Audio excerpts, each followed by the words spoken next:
So, as you may know, EPN is an NGO which was created in 2009 in order to support professionals in their social and professional life in Brussels through debates and seminars such as the one today. And today we're going to discuss a very important subject, which is the European Citizens Year, which was created in order to dedicate to citizens to see about their rights in the EU. And this is done through debates, for example. So in order to talk about this subject, we have the chance to have two main speakers today. So Assya Kavrakova, who is the incoming director of the ECAS and who is currently the program manager of the European Citizens House at ECAS. And Elisa Bruno, who is the current project coordinator at the European Citizens House. So ECAA, as we know, was created in 1991 in order for NGOs and individuals for their voices to be heard in the EU. So I'm not going to talk too much about all that, and because we have two speakers who are going to develop that subject and let us know more about it. So thank you very much for being here. Thank you. Very much for having us here, for inviting us. We hope to be able to spend a lovely evening together for an hour and a half, besides interesting. Actually, because we don't know each other, we thought that it might be a good idea if I present with a couple of sentences the organization, European Citizen Action Service, the organization for which we both work.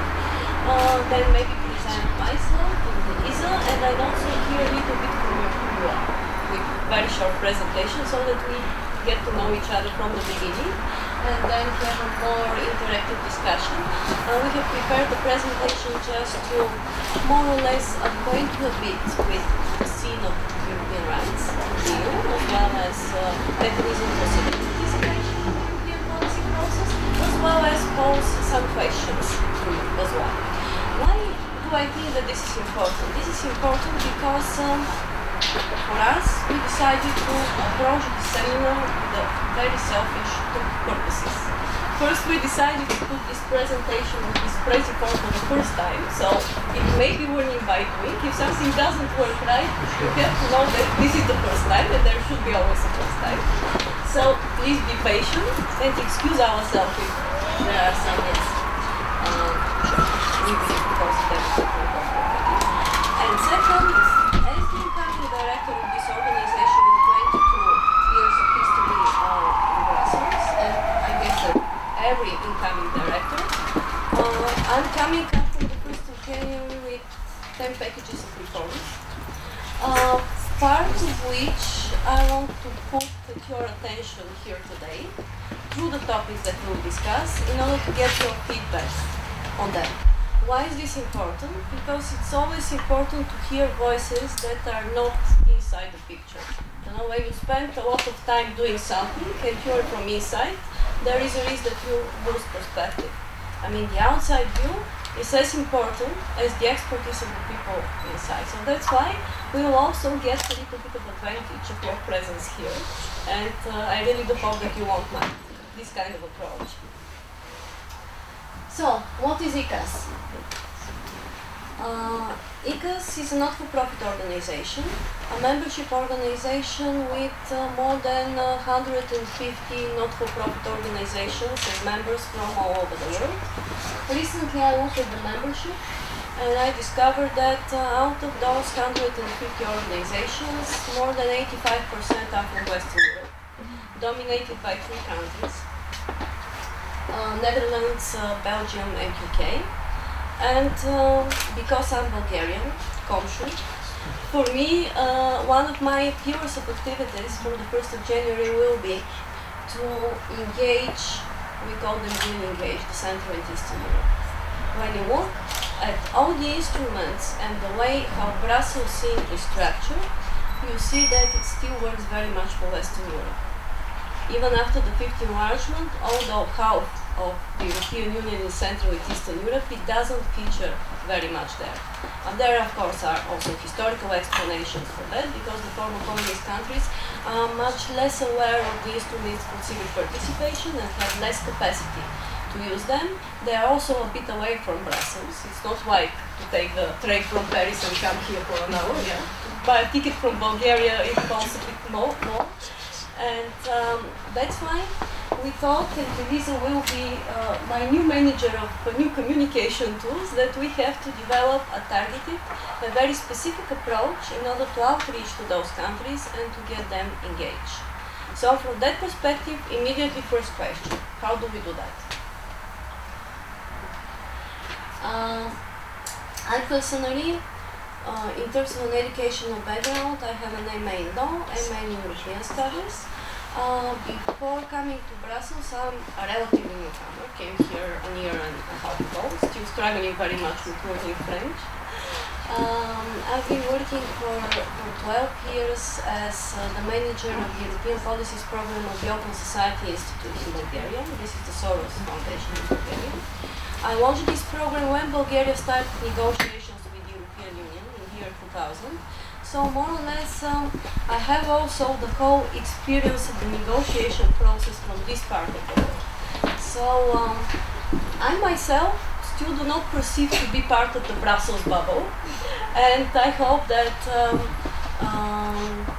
I'll be able also to provide linkages to different way of seeing of the Brussels scene, which comes from our part of the world, which I hope will bring some innovation here, because it's not secret for anybody that Europe is in kind of a crisis, and that maybe it will benefit from a little bit of a different approach to solving all the issues.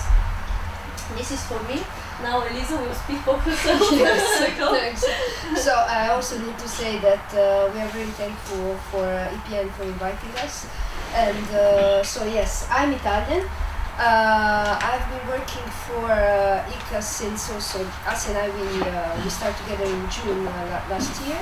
Before, but I have a MA in political science and a second MA in public policies. At the College of Europe. I specialize, let's say, in citizen participation.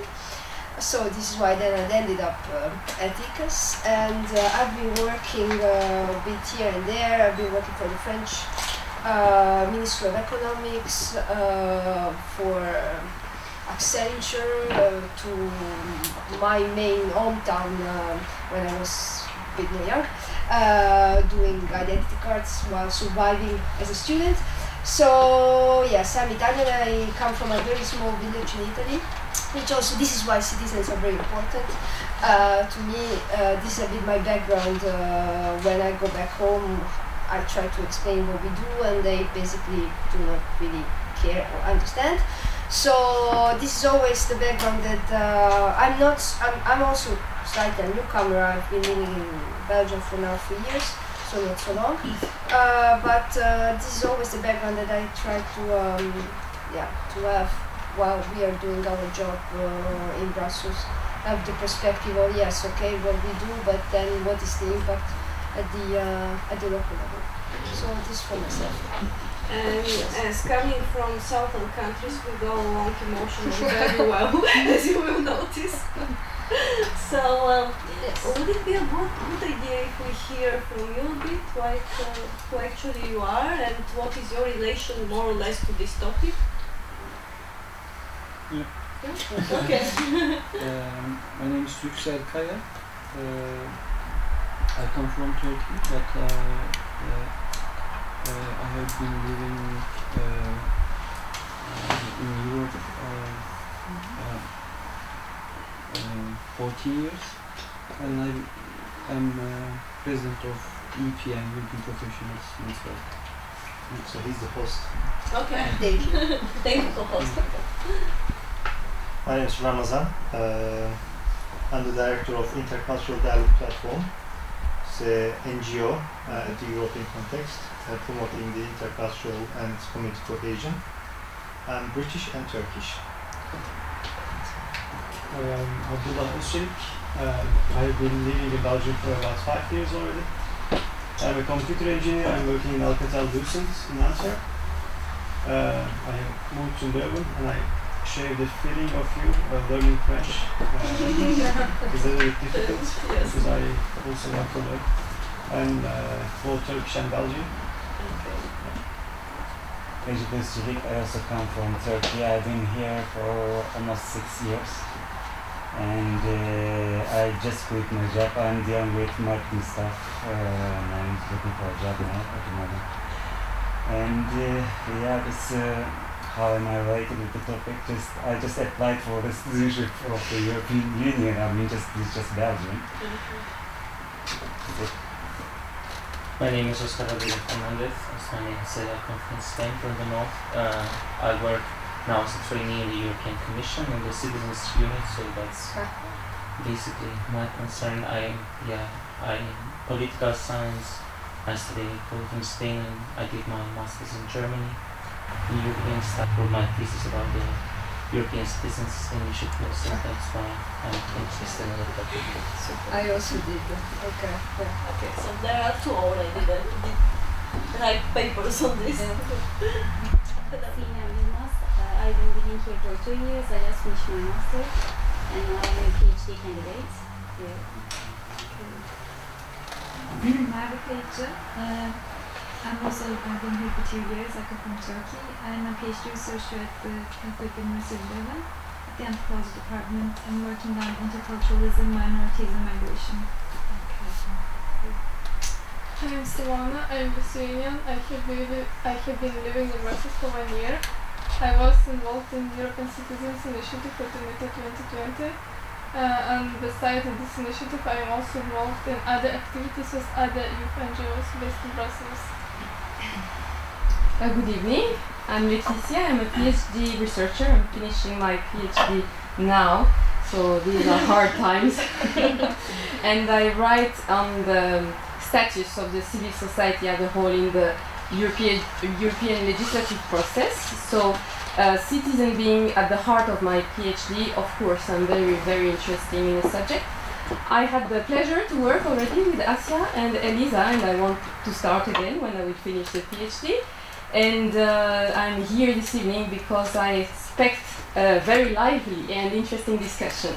Yes. There are 2 rooms. Maybe at the end? Okay. So, my name is Mehmet Bayrak. I'm also studying, I'm an architect, but I'm studying here architecture also as a master degree.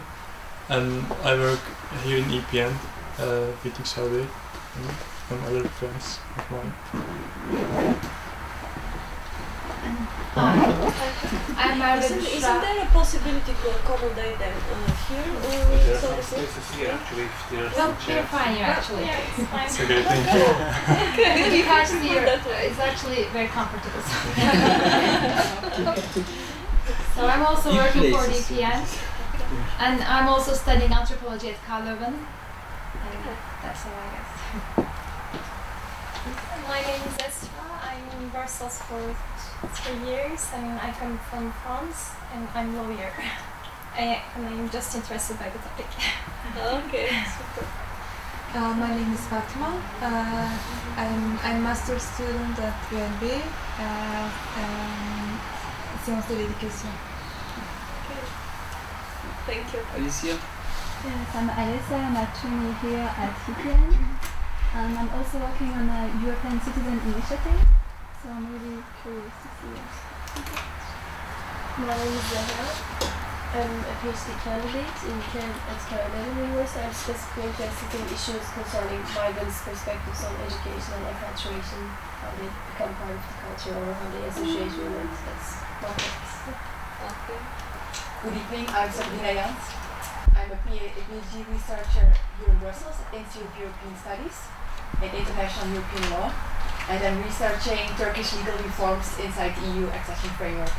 Wow. So this is my connection with the association. Yes. The next chapter will be very interesting. Yes, absolutely. Yes, sounds very good. If it's open. My name is Mehmet Gündüz. I'm a marketing manager at FN Herstal. And I'm an electronics engineer, by the way. The reason I'm here is actually 2 years ago I participated in one of the events of EPN. After a long pause, I just wanted to give it a go. And then I like discussion, especially political discussion, so I'm really hopeful that we can have some talk in the end. Hello, my name is Çiğdem Gündüz. I came here because my husband informed me about the subject and it's interesting for me. I'm also an engineer, I'm a computer engineer, and I would like to get information and I would like to share my ideas with you. Yes, because why I'm here. Very nice. Hello, I'm Nadine Fitala. I'm also a trainee at EPN. I've always lived here in Brussels, but have Danish Aftaling, so I really feel European. And I really feel like a younger European because I think that the young generation have to contribute a lot, and that's why I'm really interested in the subject to see how we can actually contribute to Europe. So we are in a very competent audience. Actually, some of you may know much more than we do on certain subjects, so we can really benefit from the discussion. Okay, so then I will start with a short brief on main points that at least we consider important for the topic. Please feel free to interrupt me, to jump in with questions, with comments. Let's make it as informal as possible so that we can really benefit from the discussion. So of course, I mean, the first question is why should we be bothering ourselves with this topic at all? What exactly means the citizen of Europe and why is it important for us to discuss it at all? Yes. Maybe you know some of those figures, but I just want to share it with you because more or less they're recent. First, according to the statistics and the research, once a country becomes a member of the European Union, 30 from 80% of the legislation that has an impact on the daily life of their citizens comes from the European level. 30 is the percentage in the UK. In Central and Eastern Europe and in Greece it goes up to 80. It doesn't matter in what exactly form does it come from the European level, whether it's a regulation that can be applied directly or directive that goes to the national parliaments or some other. So, if actually more or less 50-80% of your life tomorrow is determined at your level, then if you're a citizen you have to find a way to have a say there, because otherwise somebody else is deciding for you. So this is very important for us starting point. Then there have been released, I mean, I don't know to what extent this European Year of Citizens will have an impact and will make a difference, because honestly, besides those living in Brussels and dealing with this topic, if you go outside to the member states, nobody knows and also cares which year it is, whether it's the volunteer year or the European Year of Citizens. But one of the outcomes of this year is that the European Commission put a lot of effort and made some research available.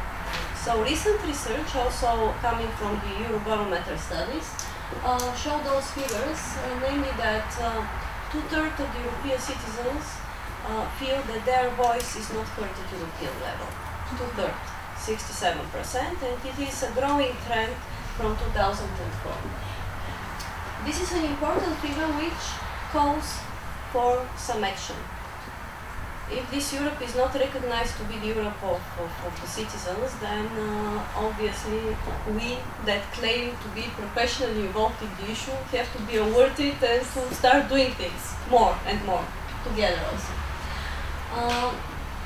Then there is another interesting finding here. You'll see 41% of the European citizens think that they do not need not-for-profit organizations or civil society organizations in order to have an impact or a say on the European decision-making process, because they simply think that the civil society organizations are not effective enough. This is also a very strong message. Here in Europe, in the recent years, you know that this topic of the democratic deficit has been, you know, referred to over and over again. Actually, it's not only the gap between the European institutions and the civil society. Obviously, there is a very huge gap, and we have to recognize it as civil society representative, between the organized part of the civil society, which are the civil society organizations, and the citizens. So here we are faced with a double challenge. how are we going to address those gaps? Where are the citizens in the whole story? Are we really self-sufficient, working for ourselves and for our members? What do we do with this 41% that do not recognize us as players if we want to make a difference? So those are important questions with regard to the civic participation in the decision-making process. With regard to the citizens' rights, more or less there is a slightly going trend in the percentage of the European citizens that say that they know about their rights, but still a majority of them want to know more. So, also a room for improvement. Yes. What are the citizens' rights in the EU? Elisa, Yes. brief us. Okay. Very briefly, because I think you might know. So, citizens' rights, we divided them in 4 categories, which are not exhaustive, but that basically you can give you an idea of the different rights. I think everybody knows, because also is the most common right, is the freedom of movement right, which also basically has been the first right put forward together with the other 3 rights of freedom of movement, of freedom of goods, services, and so on. And the most valued right, yes, at European level. Yes, because basically people know about it, whereas the others that now we mentioned, people know about it less. So everybody knows that you can move from Italy to Belgium, from Poland to Germany without passing through the borders. You can basically live in the country, look for a job. If there is no transition period. That's it, without having a visa. Then if there is a transition period for Croatia, Romania, and Bulgaria. For Romania and Bulgaria, the transition period, if everything goes well, when yes, we'll end up this year. Transition period meaning that you will need additional papers in order to work, in order to establish yourself in the in another member state. But if everybody knows that you can live with certain you can move freely, and basically you can establish yourself more or less everywhere. Then you have what we call political rights. So the right to vote and stand up as a candidate in municipal elections and in European Parliament elections. And then you have the right to be protected by the diplomatic and consular authority by another country. Let's say that as Italian I'm going, I don't know, in the Philippines, and in the Philippines there's not an Italian embassy. As a European citizen, I can be protected by the French authorities. They have to protect me because basically I'm a European citizen, and if I don't have my diplomatic protection, they will assure me with theirs. Then you have the right to good administration, which means that you can access documents of the European institutions by asking, let's say that you want to know very important things about, I don't know, a negotiation that's been going on between the European Commission and the Parliament and the Council, and this document is not online. You can send an email. There's a formulaire online if you want, and you can ask me how to do it, I can explain you. And basically the European institutions are obliged to give you a response between 15 working days. If they do not do it, then you can complain to the European Ombudsman. And the European Ombudsman, basically, this was right to access the European Ombudsman, which is basically a figure that is like the guardian of the good administration of the European institution, or how they work. Then, if you have also a problem with your European rights, you can complain to the European Commission. Let's say, then Assya will explain it, but let's say that you are traveling from Gibraltar to Spain, and you are basically blocked at the border, and which shouldn't happen, and you want to complain. You can go online. It's not as easy as now I'm telling you. This is why then we came up with some services in our organization, but basically you can go online and write a letter to the Commission saying, okay, it happened this, and that, and I think my European rights were denied. And usually they should answer you, and the delays are a bit longer, usually from 6 months to a year. They receive a lot of complaints. Responding in 6 months? Yes. So what's the point of complaining? Exactly, because exactly this is why then we set up a service that helps doing this. But yeah, very good question, because there's people in Gibraltar will spend whole. Exactly, and then if something happens, basically, yeah, what is the point of complaining if there's not an action straight? But also because it's not as easy for citizens to formulate legal arguments. Because even myself, that I know more or less these things, if I'm blocked at the border, I don't know what to say to the officer, saying, yes, you should look at the regulation. Number this and this, and you say, what? Citizens' rights are easy, but then they're not very applied to the on the ground. So also citizens don't know there how is a to. contribution from. And yes, the question: what is the point of complaining? Because of course you will complain and you will have an answer later.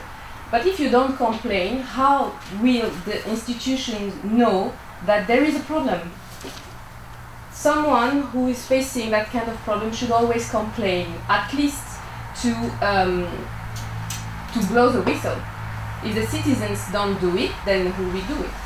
In a way. Yeah, well, I mean, every good administration would really say we will come back to you in 4 to 6 weeks, not the 6 to 12 months.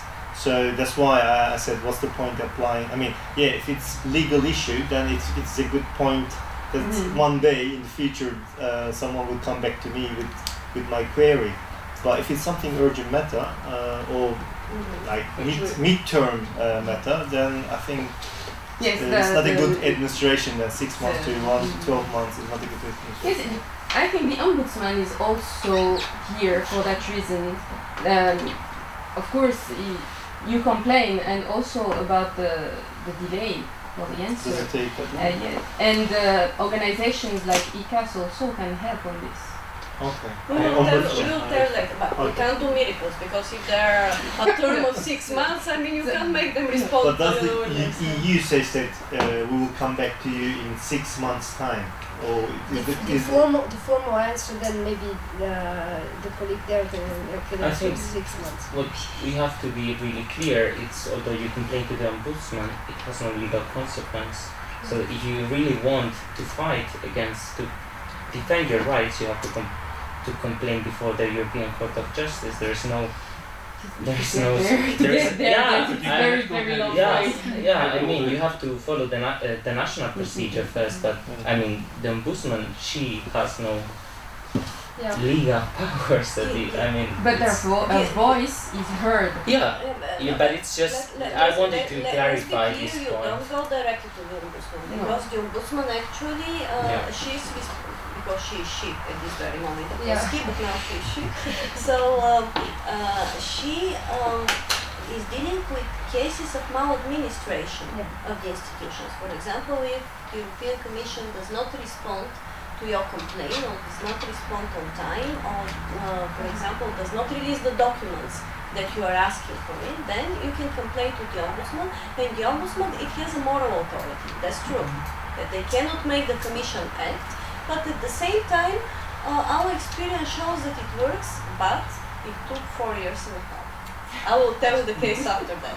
It's a really very interesting case where the ombudsman actually interfered twice, making the European Commission to do certain things that the Commission didn't want to do based on our complaint. So at the end, the Commission gave up and did it. She released documents that show what was the negotiations between the member states that led to the opt-out of the UK of the Charter for Fundamental Rights. But preliminarily, the Commission didn't want to do that, bringing along all crazy and very weird arguments of why not. This is protection of our legal service. This is protection of our power to internally negotiate and different things. The European Ombudsman was coming again and coming and saying, no, you should have done the proportional check, whether this is really, you have here public interest and so on and so forth. So at the end, just at the moment when we were waiting for a final refusal from the Commission to take her to court, which we would have loved to do, if I have to admit, the Commission said, okay, and released the documents after 4 years and a half.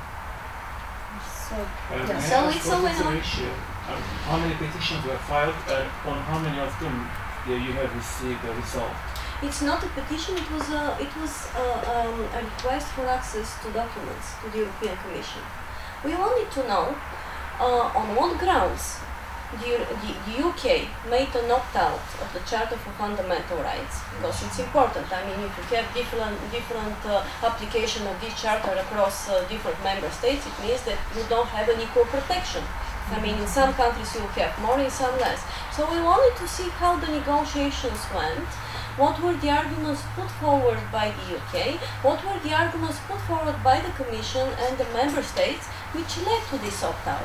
Why the hell? I mean, why? And they didn't want to release those documents,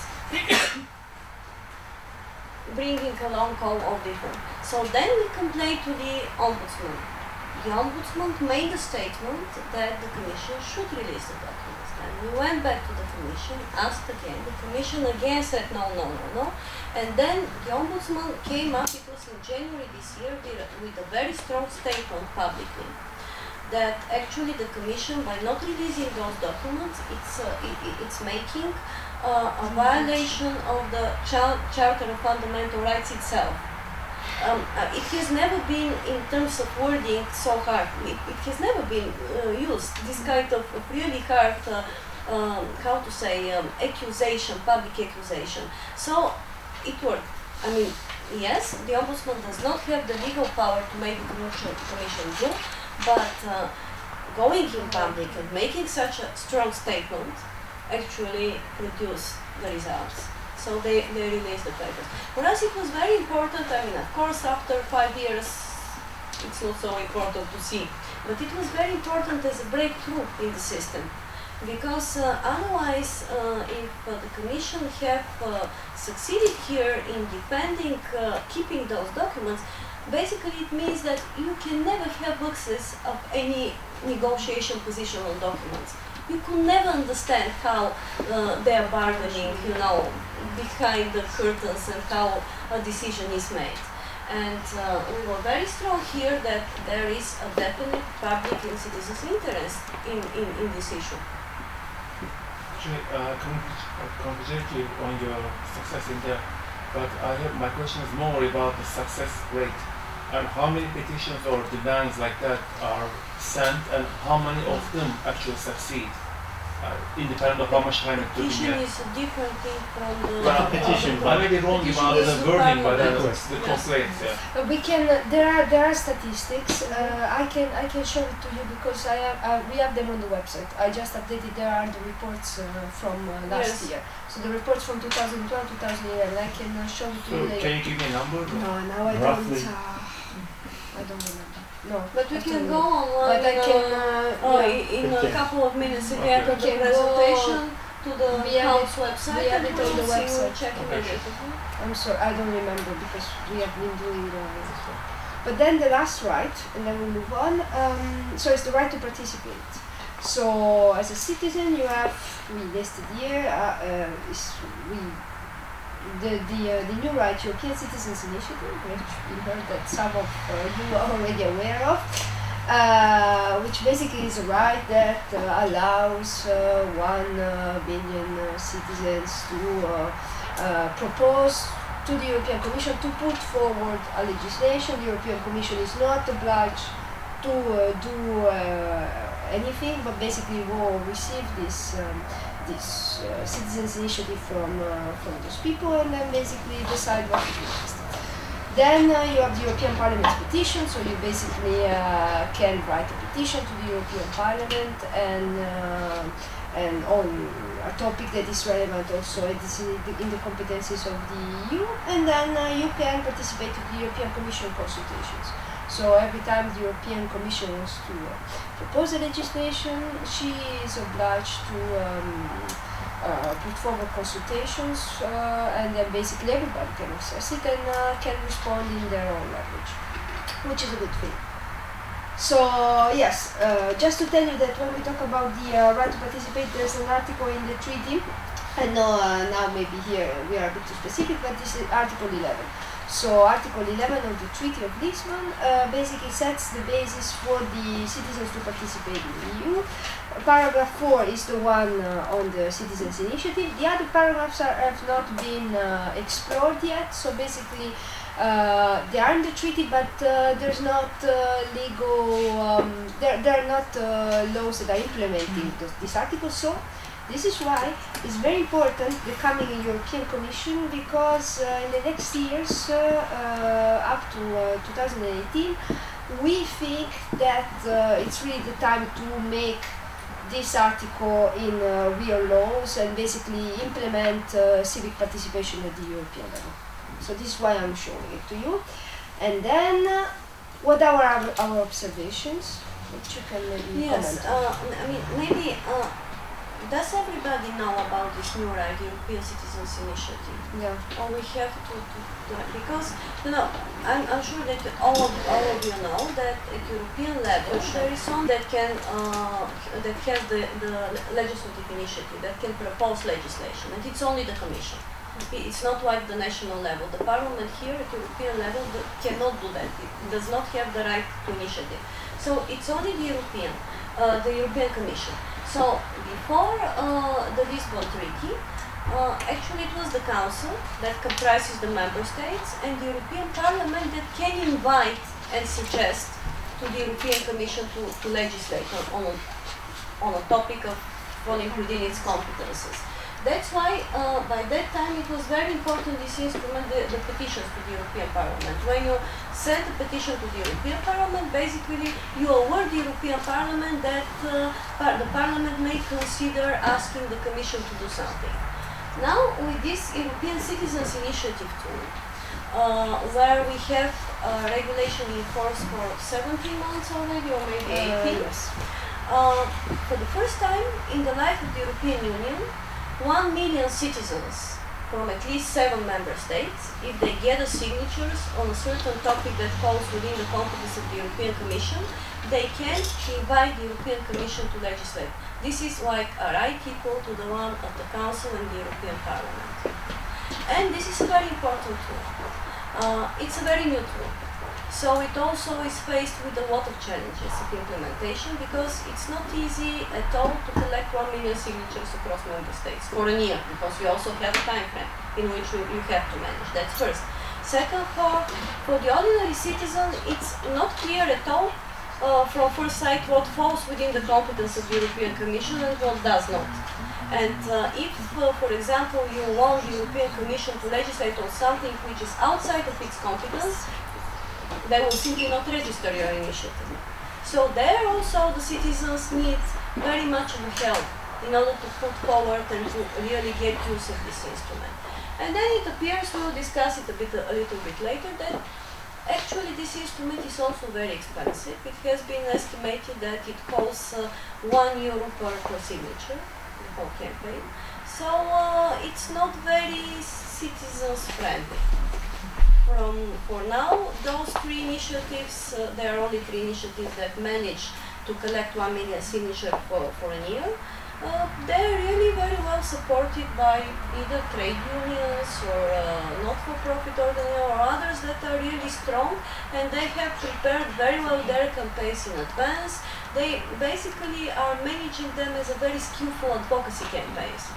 So this instrument is okay, but not very citizens yet. Now, in 2015, there will be a revision of the regulation. So that's why it's so important also to collect feedback, what hasn't worked so far, so that we can put it on the agenda and say, you know, we want the revision of this and this and this, so that we can really make it work for the citizens of Europe. Then with the rights also, you have under the crisis, unfortunately, there is a very clear deterioration of rights. People know more and more about their rights, but more and more infringements are registered. I can tell you here that ECAS, our organization, is managing a service, I don't know whether you've heard of it, Europe Advice.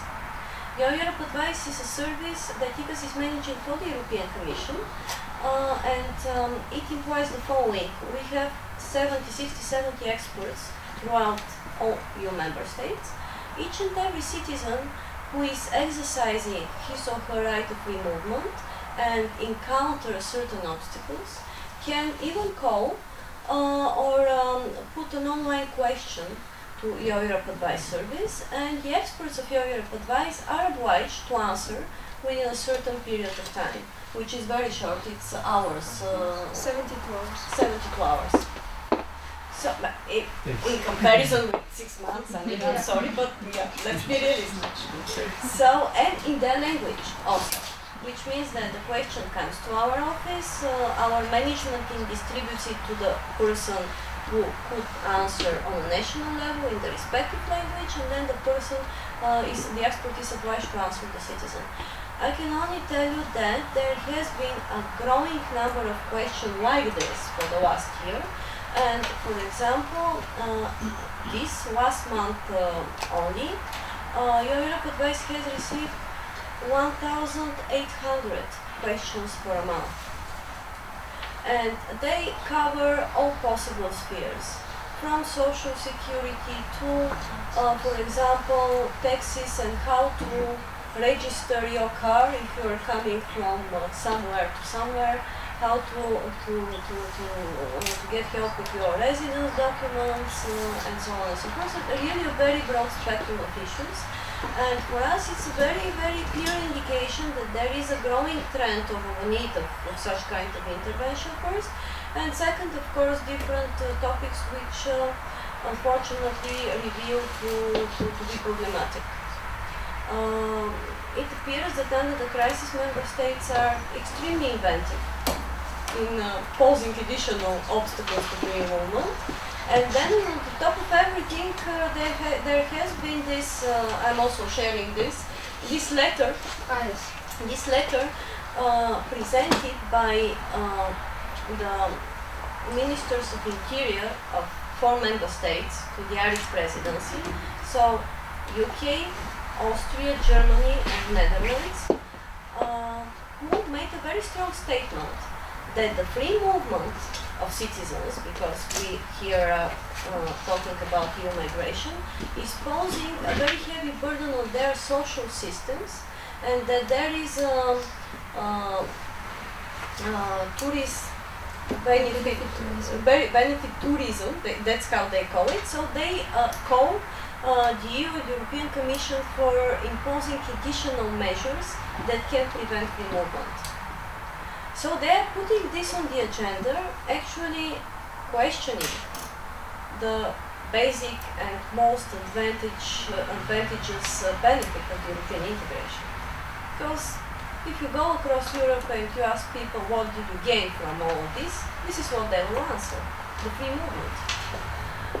So this is a very dangerous trend which we've identified, and this is one of the reasons why we launch another service that I will explain a little bit later, Your Rights Clinic, where we have the pleasure to work with Letitia together with the University of Kent in Brussels, which deals with difficult cases of breach of European citizens' rights. Because this service, Europe Advice, that I was talking to you about, it provides advice. I mean, you ask question, you receive information or advice. They do not deal with documents. If your case is more complex and cannot be solved only by advice, they are not providing litigation or administrative intervention or advocacy. So there was an obvious need for a problem-solving service, a service that can be more flexible and that can take difficult cases and proceed further on. So we tried to launch such a service in January. If I have to be absolutely honest, we thought that there might be a niche there. It appeared to be a huge gap. Now we are simply not managing to cover it with the resources that we have, because only from January till now, for 10 months, we have received more than 40 complaints, but complaints that are really serious. And on the Gibraltar case in August, we have received, guys, 101 complaints, individual complaints from citizens at the border. Because you know that those restrictions also coincided with a very bad weather conditions, it was extremely hot. So there were children getting sick, women fainting, 101 complaints. Forget about holidays in August. So on that basis, we have developed quickly, relatively quickly, a major super complaint to the European Commission on the basis of the citizens' complaint, as well as a petition to the Parliament in order to aware them that there is a problem. And the European Commission responded also relatively quickly by sending a fact-finding mission there. Well, they went there, they registered the facts. We still haven't had the report from this fact-finding mission because it's still not public. We had a meeting yesterday with the DG Justice, so we asked them about that. So they said, well, go again later. But anyway, at least we draw the attention to this problem because this is, now this problem is over, but actually it repeats itself periodically for the last, for example, 10 years, because each and every time when one of the states does something that the other doesn't like, the other basically responds by providing excessive border control and restrictions on the border. So this is the kind of cases that we are undertaking from our side. We're interested not so much in number of cases, because there are advice services already available. Also, Europe Direct provides information. We are undertaking those cases that are indicative of serious problems and shortcomings, trying to put them on the policy agenda and also to advocate for certain solving, which does not mean that we are solving the problem immediately, because if it's a difficult problem, it simply requires a lot of effort. But we still think that it's worth doing. Elisa, I a little bit confused, I'm sorry. But yeah, but we can order skip. of We can skip. yes. Yes. Well, we Yes. can make this and then. Okay, so just a couple of words of this modus operandi that is called influencing field decision making. Elisa mentioned the consultation processes, which are the general way in which the European legislation is consulted. What does it mean? It means that the European Commission, when it decides to legislate, no matter whether it's a policy or a legislative act, she is obliged to open such kind of a consultation process. If it's well organized, which in most cases, if the European Commission is not in a hurry, like the economic packages, for example, when it was the case, it does it really well, to the extent that it doesn't put, for example, a paper of 300 pages on the website and say, you're welcome to comment, but they put the effort to ask a couple of main questions so that actually it's accessible and everybody, no matter how qualified you are, you can answer. That's not always the case, but mostly this is what the European Commission tries to do under normal circumstances. And then I think we have 8 weeks, if I'm not mistaken, maybe I'm mistaken, I think 8 weeks to answer, which means that in this consultation process, which is online, everybody can go and provide a contribution. In each of the 23 official languages of the European Union, no matter whether you are an organized or non-organized part of the civil society. So this is all very good. However, because I recently checked the figures and it appeared that here at European, in Brussels especially, in terms of lobbies turnover, it's already the next city after Washington, and that there are 30,000 lobbyists here in Brussels. 30,000 lobbyists in Brussels. 30,000 lobbyists in Brussels, out of which 85% still represent economic and commercial interests, which of course is normal to a certain extent because that's how the European Union was created, is an economic union. Question is, where are the citizens in the whole picture? It appears that if you want to be effective and to influence really with kind of an impact in the decision-making process, you have to be able to adjust and to use some of the tools that the lobbyists are using. You can't do it completely out of the blue as a citizen through the consultation processes. So therefore here we simply put a couple of tips that we think are important if you are really going to do this more or less professionally. So first, it's very important to know that everything here in Brussels is constructed according to a thematic area. Which means that you have to be very aware of what falls under the competencies of the European Union and what does not fall under the competencies of the European Union. It's not ultimately clear, but for example, more or less, all the issues that are related to customs unions, to the single market, to the free movement, they are European issues.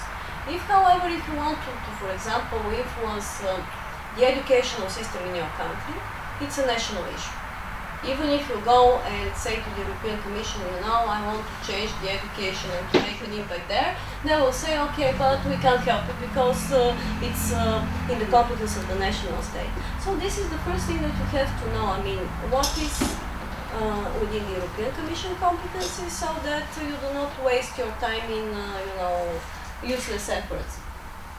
Then you have to know who are the players, and then you have to be very skillful in identifying what are the entry points in each and every player.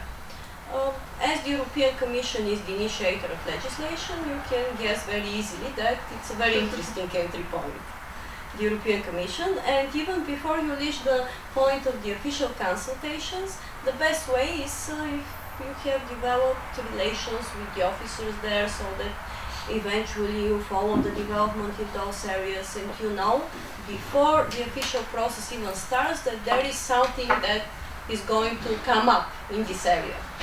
So for that, I'm sorry, but you have to be patient here. I mean, there is no other way.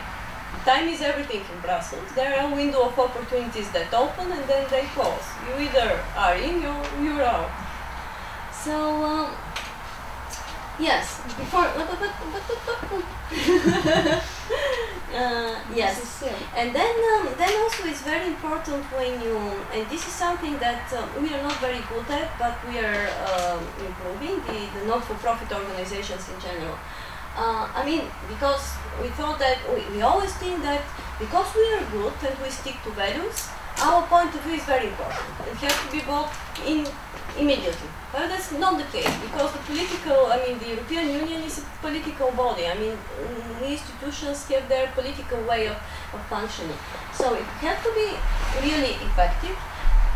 Besides saying, okay, this is value-based, it's very important for the citizens, you have to be able to provide those kinds of arguments that will convince a political decision maker to support your suggestion, which means to know what the political arguments are. And this is not always, the case. This is why. Yes, this is why in most cases you need to find partners. And maybe you know that there are hundreds of thousands networks here, mostly thematic of all kinds, that represent hundreds of thousands national networks. And of course, it's very valuable to be their member, but you have to be very aware also of the limitations of this membership. Because if you are a member of a very big coalition or a platform, then you can be very effective, because also they are quite well incorporated in the decision-making process, but as far as your issue is a mainstream issue. Because those networks of national networks, they have a very complex process of decision-making that first takes time, second follows the lowest common denominator, and third, very much seek for consensus again. So therefore, if you are coming from Turkey, from Bulgaria, and have a minority issue which is not a mainstream issue, then you don't have much chances to channel it through the networks. Then you have to create your own individualized, tailor-made network. Like who may support you, from which country or from which field, or even to try and build, which works even more, kind of a public-private partnership, not necessarily with the good NGO guys, but maybe you can work also in the business sector who may have certain interests and make a combination that can be effective.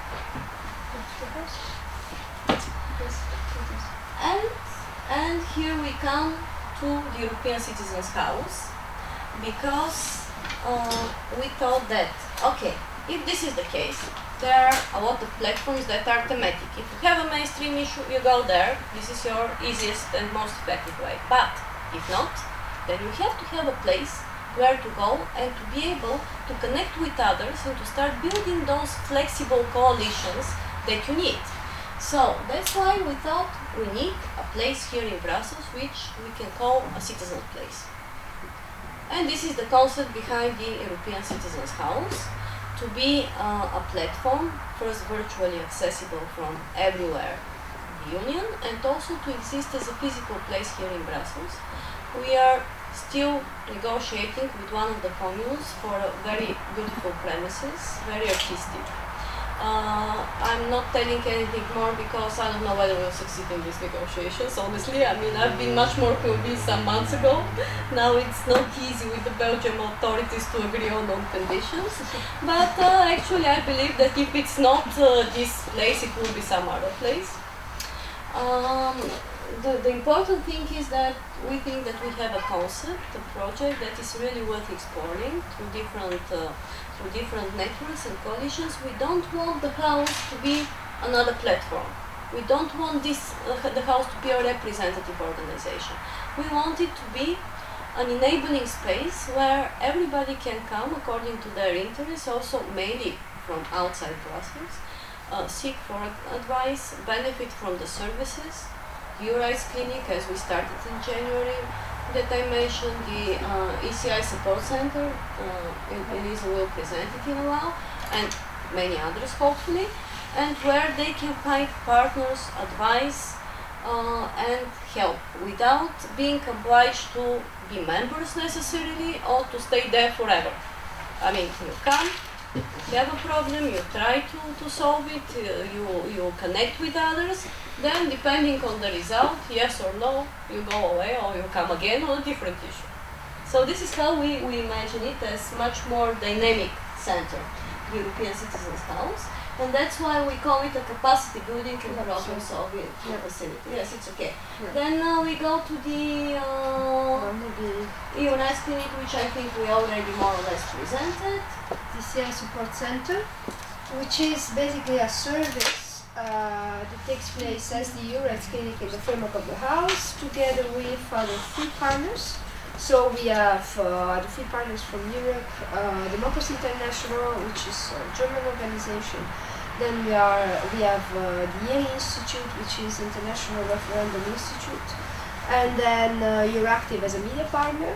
So basically, and ECAS, which is basically the coordinator of the service. The service what wants to do, if I do this now with Prezi, this is a bit the problem, so I will excuse myself, I will go, yes, so sorry, just 2 seconds so that I can show you, yes, very nice.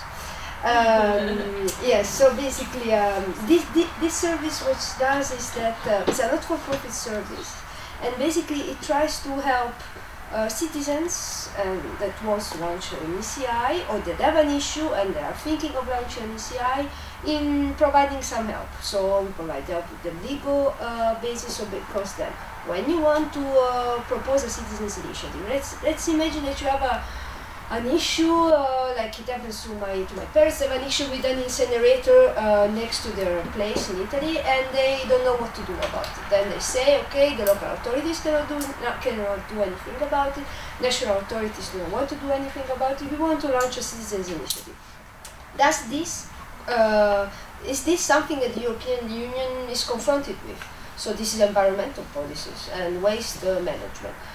We look at the treaty. We have a network. We are building a network of lawyers expert in treaties and professors expert in constitutional law. They look at the treaty. They look at court cases and say, yeah, oh yes, waste management is something that the European Union can do. Then together we write the proposal and basically we submit it. They submit it on their own behalf to the European Commission. Just to give you a bit of what's going on there is so the ECI entered into force 1st of April 2012, so it's more or less like 18 months. What is up now? Few days ago, 8 ECIs were closed.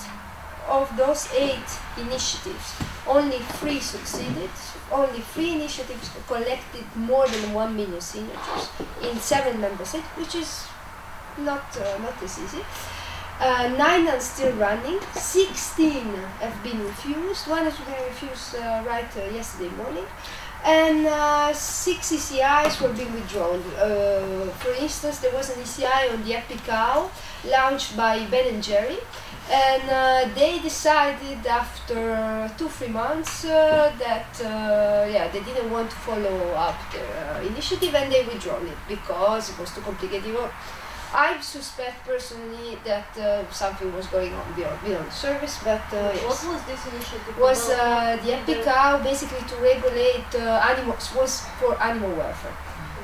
And they are claiming that this instrument was too difficult for them, and they weren't sure to collect 1 million signatures, so they withdrew the initiative. Of course, it wasn't really Ben & Jerry, but so there were 7 citizens who came together and formed the Citizens Committee, submitted to the European Commission, start gathering the signatures, but the main source of finance was coming from Ben & Jerry. This is why we call it the Ben & Jerry initiative. So, but Stop the Vivisection, which is my favorite, succeeded to get money because I have a cat and I was very concerned that it succeeds. Well, it aims at forbidding experiments with animals for pharmaceutical purposes. Yes. So they managed to the second one that succeeded. So the first one in terms of timing, but the second one is the right to water. So basically, not to treat water as a commodity in the against privatization of water, let's say, more or less. And the third one is the one that we call it in our jargon the one of the Pope. Because the Pope supported it. The Pope supported it and is against or wants to regulate more the stem cells. So yes, which is very controversial maybe, but so those challenges, but we can skip. So there are very few challenges that we can. So it's very complicated. You can sign online. It's the first time in history. It's the first time worldwide that such an instrument exists. Because in the US it exists. So you can basically have direct tool to address issues at national level in California, but they do not exist at the federal level. Whereas here we can collect signatures in different member states. So in Italy we have the referendum, but the ECI is really transnational, and this what makes it also a problem. So for instance, there are problems related to signing online, problems related to the requirements that you have to fill in. For instance, in Italy you have to give the identity card, in France it's not the case, but in Belgium you have to give your date of birth, and some people, they don't like it because this is data protection, they want to share the data, but they still want to support it.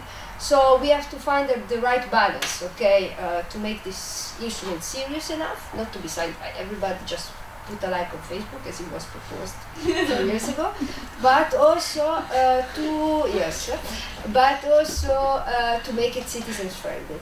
Then if you go, I tried, if I go to Italy and say yes, sign the Citizens Initiative, they look at me strangely what it is and what do we care, because in any case Europe doesn't do anything for us.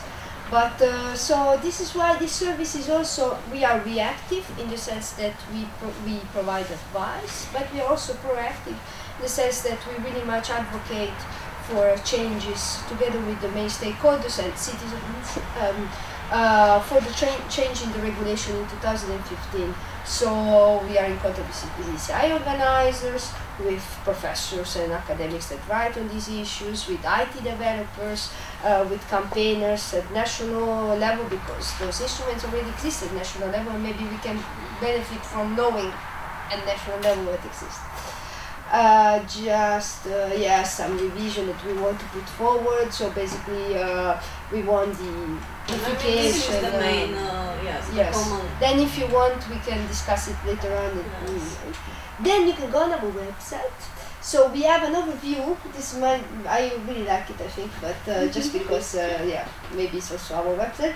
But you have an overview of the different ECIs that are now running, and with the different stages, so you will see at which stage they are and how many signatures, if this is publicly available, because if it's not, some ECIs do not put their numbers of signatures on the website, so we cannot know.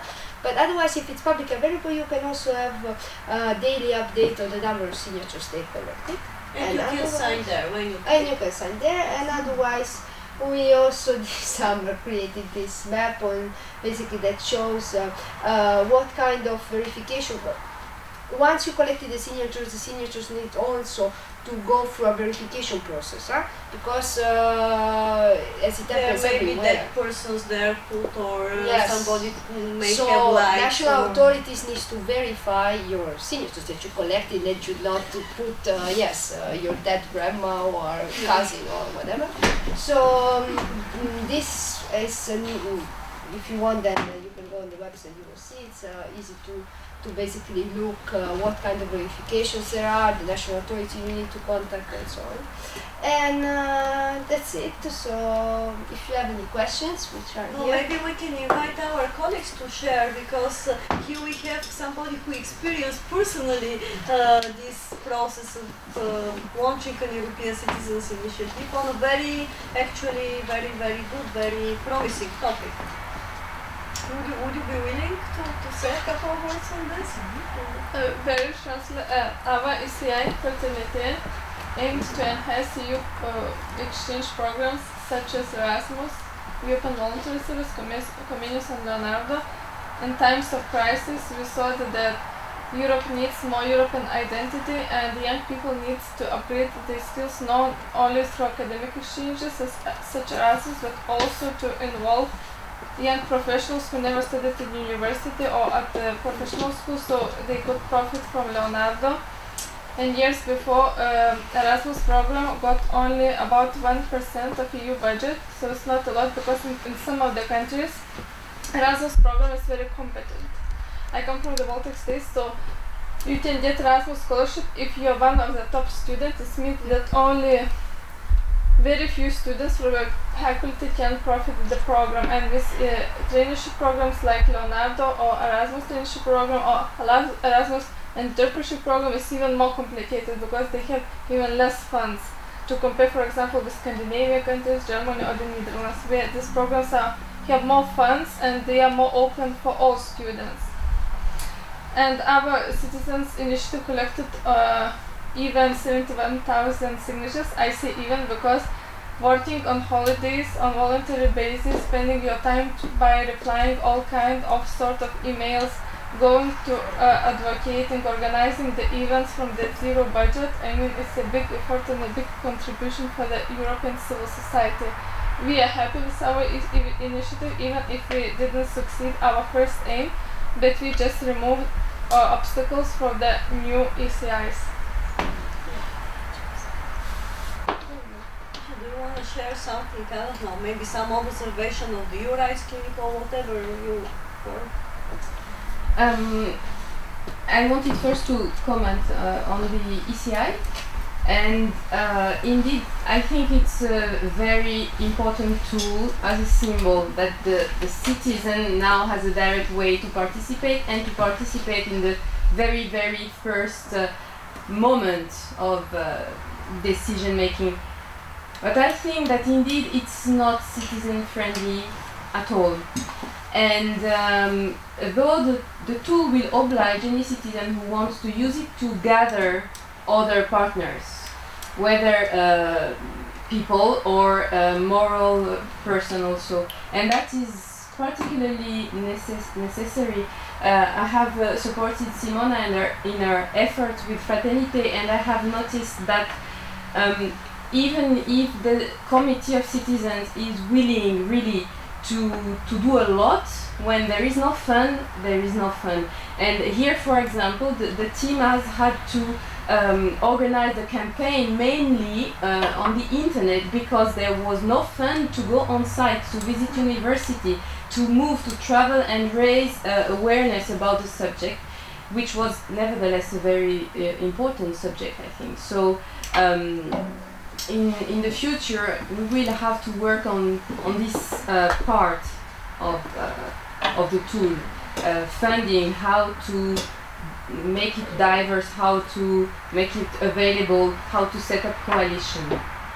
Now for the EU Rights Clinic, I could notice that even though it is still really new, quickly people heard about it. Yeah. Not just within Brussels, but also outside. I even heard about other people in other countries who wanted to set up the same kind of structure in their university, for example, and it comes straight from here. This is also a very, very important tool, because sometimes, not sometimes, I think in most of the case, a citizen in need facing a difficult problem related to EU law like immigration, they don't know where to go or who to ask. And the advantage of having a rights clinic is that there is already a structure and a team who knows who to see at the Commission or at the Parliament. And for a citizen, that is a big advantage, because they don't have to look for themselves, to look for the answer. They come to the clinic, and there the team will gather, study the case, and already analyze it from a legal point of view. And based on this analysis, then other colleagues will say, like Assya will say, now we can base a campaign, an advocacy campaign, and we can do it this way, this way. So this is how I see it. But I was a bit shocked about what you said earlier during your speech. This is it a Eurobarometer? Yes. Yes, saying that the citizens do not feel connected to NGOs or other structure like that. They don't feel that NGOs represent them. And really this, I knew there was a gap between the EU institutions and the citizens. And I thought that NGOs and other organizations from civil society were able to fill that gap in a very efficient way. But if the citizens don't feel connected anymore, that would explain, for example, why they don't feel also concerned about certain subjects. And this is a very important problem that we have to tackle. Yes. And 41% is a very substantial percentage, because it's almost half of the European citizens. Yeah? So this says a lot, yes. And it has to be analyzed, the question.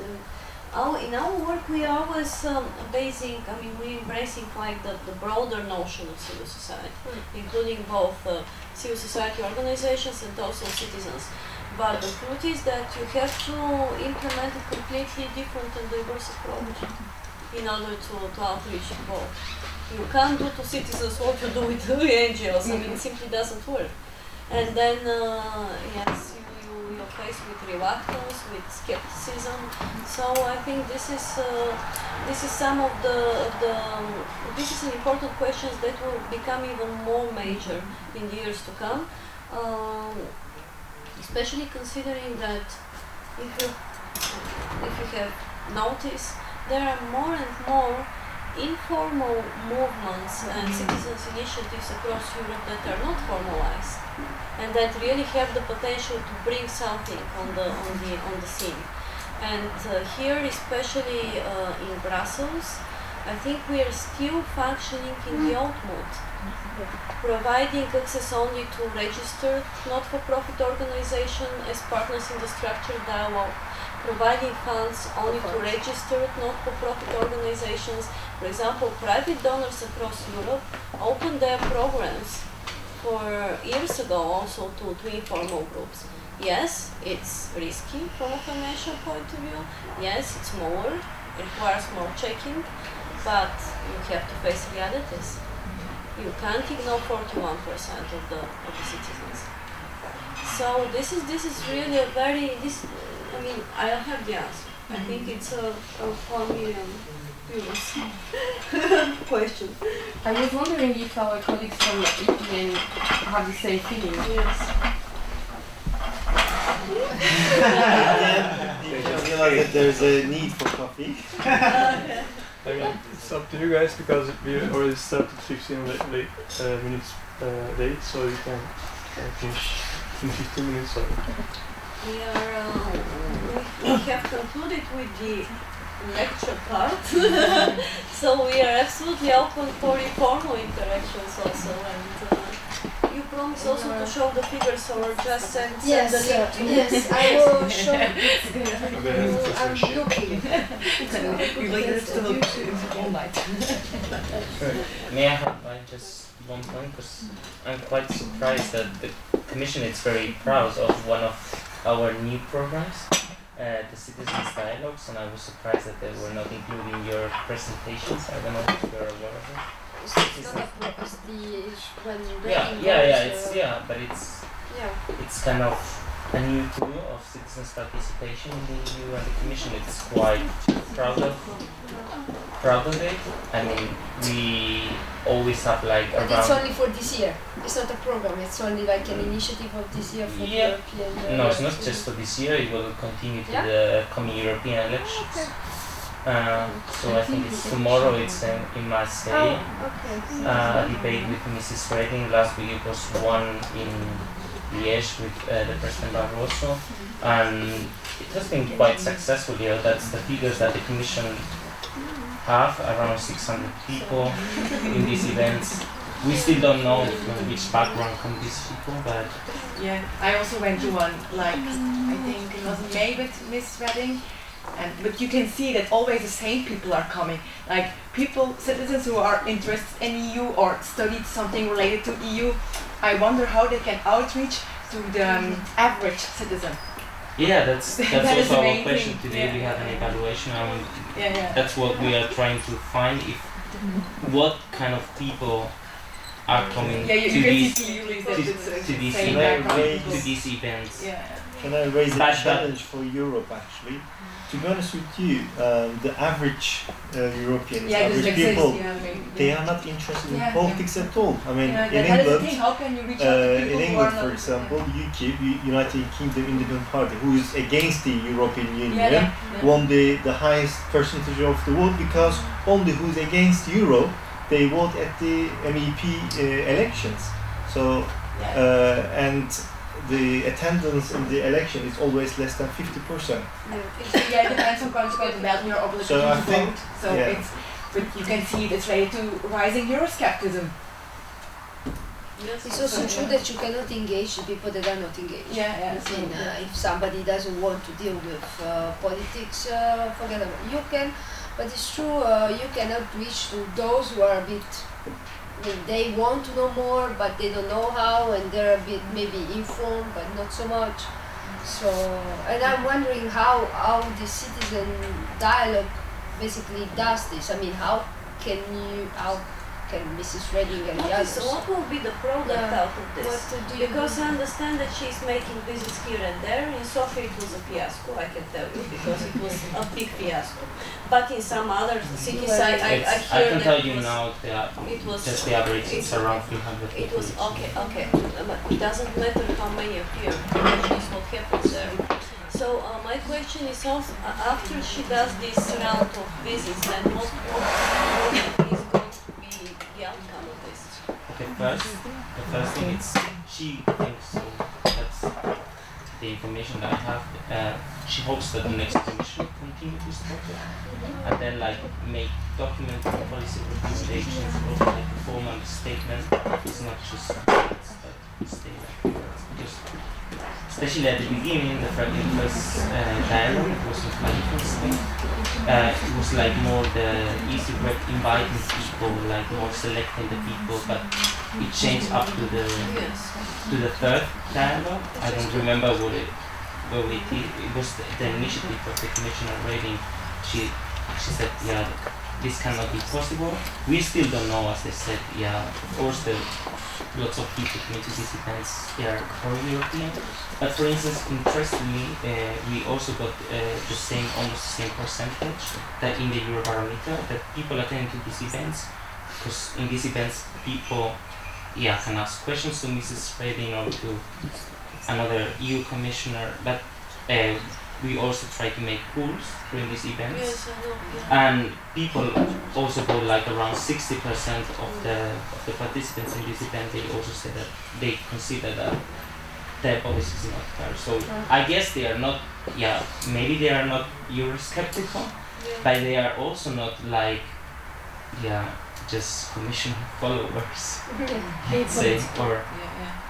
Yeah, one of my professors, he is Karel de Gucht, like EU Commissioner on Trade, and he's actually not a big fan of this, of the debates. He's always same people, same questions. So. And on the other hand, it's a good trial. Yeah, sure, because also she's by going here and there, she's also being able to measure the temperature, which is quite different across member states. I can tell you that in Sofia it was a fiasco just because it was very poorly prepared, and it was poorly prepared on behalf of the representation of the Commission. I mean, the guys on the spot didn't do their work well. So it was like the whole story was complaining about national issues, referring to national issues.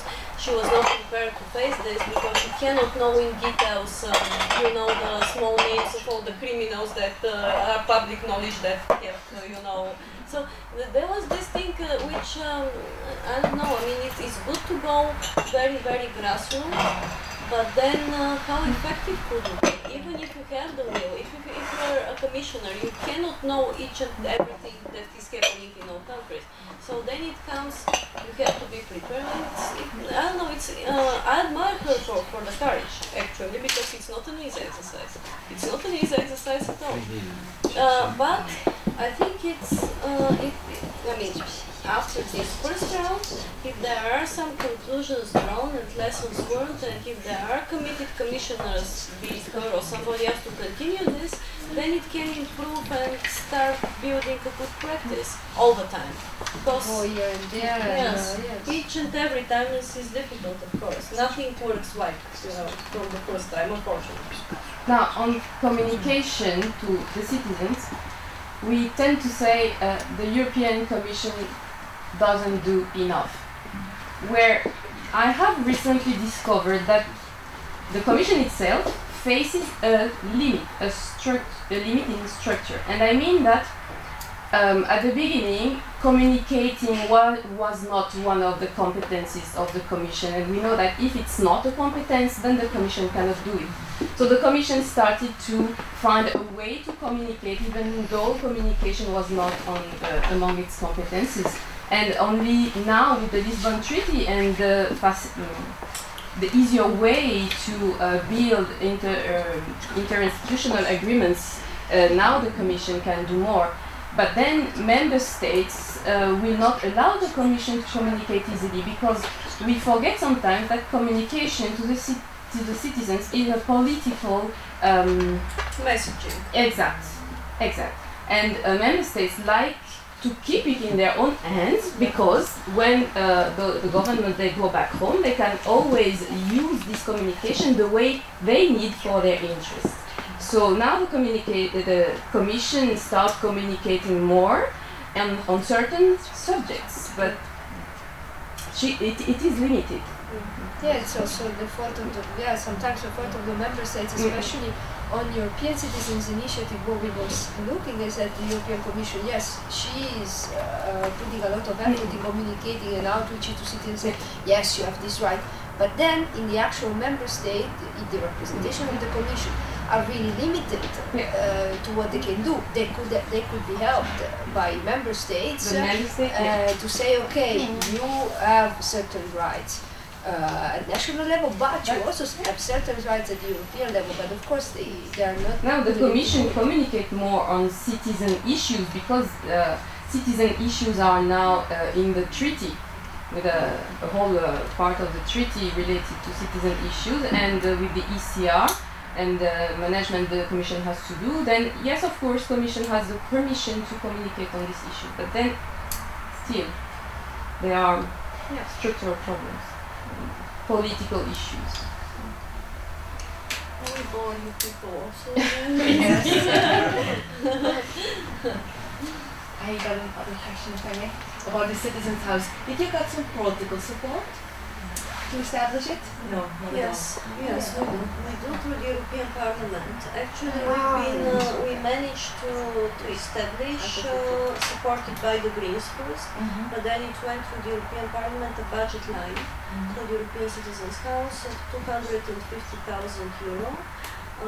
But right now, those money are spent for feasibility study by consultants.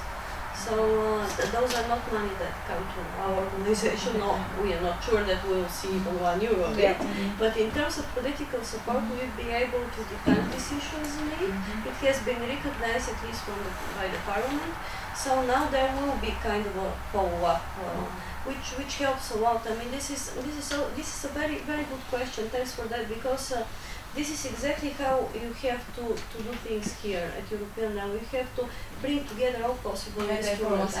Exactly. So this is why even if we don't see €1 from this money, the question that we have it in a way helped us a lot because it made us recognizable. And I think this is one of the very successes even of those initiatives, ECIs, that did not manage to gather 1 million signatures. They managed to put an issue on the agenda, on the political agenda, and to raise awareness on it. This had certain side effects because, for example, the Rights to Water initiative, they collected 1 million signatures, and now we'll see whether the European Commission will legislate or not. But even before that, basically they reached their aim indirectly because the European Commission, seeing the pressure coming, take the water out of the concession directive. Yes, already at this stage. So you have this kind of side effects. Well, now it's learning by doing. Some of the ECI organizers withdrew initiatives because they saw they would not manage to collect 1 million signatures, and then resubmitted them again in order to start the clock ticking. For example, there is an initiative on the media pluralism submitted by European Alternatives. They saw that they're lacking funds, coverage, they can't do it, so they will do it. Now they managed to collect funds from here and there support, they relaunch it, and now we'll see whether they will manage. Maybe thank you very much. I mean, I hope we didn't totally bore and exhausted you already. Could you share the presentation?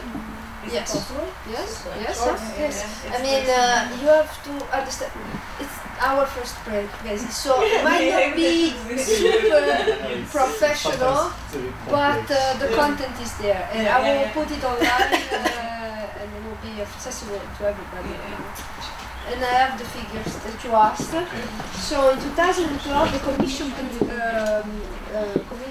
Committee of Petition in the European Parliament received 1,986 petitions. 1,406 were considered admissible. So admissible meaning that they were in the competencies of the European Union. So a bit more than, basically 60-70%, I'm not mathematician, but more or less. And the petition more or less representing the field, they are environment, fundamental rights, and internal market. And then I can send you the report, and you will see. Don't you say that's not about 10%, and say that they are they decided to act on this 30%, but my question is how many of them actually succeeded in achieving something to the final result? Because in the European Parliament they two-thirds okay succeed, which means that the European Parliament committees respectively consider those issues, put them on the agenda, which went where and how far. But the agenda of the Commission, this is also a problem that the Commission, that the Committee of Petition needs to face, is that, first of all, the it's not Committee of Petition, Petition Committee. Petition Committee is still nowadays evaluating, because it's receiving too many petitions, it's still evaluating the petition of 2011. So the petition, now it's 2010, the petition of 2012 will be evaluated next year. But Which if is you go also back big. to any other year, say if you say 2006, for example, This an idea. Yes, we can. I can double check it and send it to you tomorrow. I can double check it. The idea is to verify whether actually such a process is achieving something, or is it just throwing something out in the water. No, it's not so easy to see because it depends what does it mean achieving something. You put something on the agenda, then there is a whole process that follows. I mean, it's not like automatically text. And basically the commission, the petition committee just have the, if you say you put forward a petition on animal welfare, because this one we can be so you put forward a petition on animal welfare. After 1.5 years, it will be presented in the commission, the petition committee, and then petition what it can do is to ask the European Commission to do something. Okay, so okay, to consider this. Oh, we have been presenting this issue on behalf of Mr. Kavrakova or Mr. Sa. It's very important. We, the members of the parliament, consider this very important. Would the commission, what is the position of the commission? Then the commission says, oh, yes, it might be issue, but we have to see. And then this is why for our advocacy, this is why for our advocacy. It's not a question, it's just an observation. In any nation state, even in the United States, if you have 1 million people asking for something, if you can collect it, you get it. You find a way. But here you collect 1 million people and you just ask somebody to look into that particular thing when they have the time in a couple of years. That is not a real participation, that's not a real citizenship in my eyes. Well, this is absolutely true, but this is how it functions. Because Europe, unlike the United States, is very much insisting on consensus. Go build consensus among 28 member states. I can tell you that from a legislative point of view, the Commission actually is quite progressive, because in most of the instances that we are concerned with, she is quite progressive in suggesting legislation, which, when it reaches the stages to be reviewed by the member states, then it's watered down. So yeah, that's what I mean. In the end, we achieve nothing. I would have thought something else. You mentioned about, fair housing and lobbying. What's the European Union institutions' approach towards those lobby companies? There has been an initiative, the Transparency Register initiative, set up a couple of years ago, where a register was set up, inviting everybody that lobby the European Union to register there and to reveal their sources of income, what they do, their clients, and so on and so forth.